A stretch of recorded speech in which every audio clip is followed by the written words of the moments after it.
সুনাগরিক হতে হলে লেখাপড়ার কোনো বিকল্প নেই। আর লেখাপড়ার পাশাপাশি খেলাধুলা মানুষের মনকে সচেতন করে তোলে। খেলাধুলা সমাজের অপরাধমূলক কর্মকাণ্ড থেকে সমাজকে দূরে রাখে। তাই সুস্থভাবে জীবন যাপন করতে খেলাধুলার বিকল্প নেই।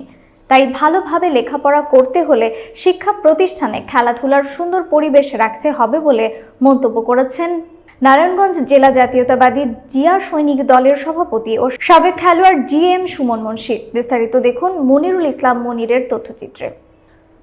বুধবার বিকেলে নারায়ণগঞ্জ স্টেডিয়ামের জেলা ক্রীড়া সংস্থার সভাকক্ষে ইয়ং ফাইটার্স ক্লাবের খেলোয়াড়দের ট্র্যাক স্যুট ও জার্সি প্রদান অনুষ্ঠানে তিনি এই কথা বলেন। সাবেক খেলোয়াড় GM সুমন মুন্সী বলেন, শিক্ষার্থীরা যদি লেখাপড়ার সঙ্গে খেলাধুলায় মগ্ন থাকে তাহলে অনৈতিক কর্মকাণ্ড, সন্ত্রাস, মাদক তাদের স্পর্শ করতে পারবে না।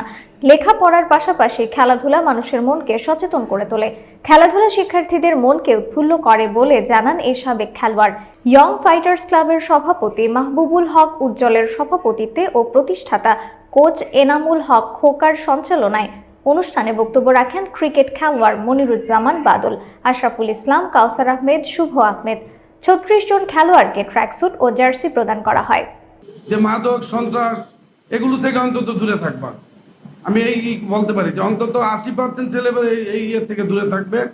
তোমাদের উদ্দেশ্যে আরো বলতে চাই যে তোমরা রাস্তাঘাটে কোনো আড্ডা করবে না। তোমাদের ইয়াং ফাইটার্সকে যতটুকু সহযোগিতা আমি করব।